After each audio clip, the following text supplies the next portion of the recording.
core part of our services for Abbey Street Private Wealth is our planning process. Today, Eric Schierhorn, advisor with Abbey Street Private Wealth, is with me today.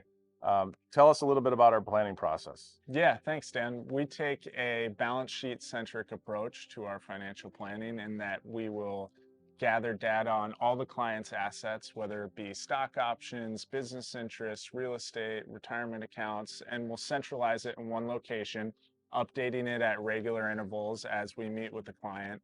And then what we can do is we can create a cash flow projection to really create clarity on the path that the client is currently on and what changes might need to be made to meet their goals in the future. So by taking that balance sheet approach, you can understand really all of the assets that our clients have, as well as their goals and objectives for those particular assets, and whether or not they're on track or off track to meet their needs. Correct. And we're making sure that they're working in concert. So when you think of Abbey Street, you don't just think of us as managing the accounts directly under our purview, but also all assets to making sure that they're working towards the common goal of being able to live off them in retirement. So during the financial and estate planning process, what are some of the biggest levers that you see most commonly that sort of change the outcomes for our clients?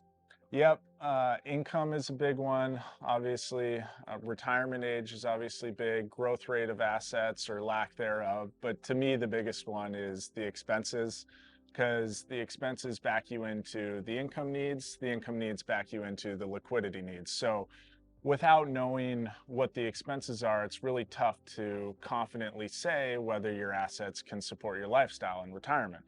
So on your screen here, we have a sample client that at their current spend, their assets last them through the rest of their life with really no stress. However, if I click this toggle, that increases their monthly expenses by $3,000 a month, which to some might be a rounding error, but as you can see on the screen, drastically impacts the success of their plan.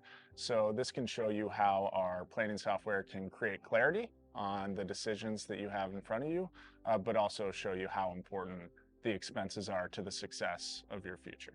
That's great, Eric. Thanks so much for sharing that with us. If you want to learn more about how that planning process works, or if you want to evaluate your own balance sheet, please reach out to Abbey Street at abbeystreet.com or each one of us individually. Thanks so much.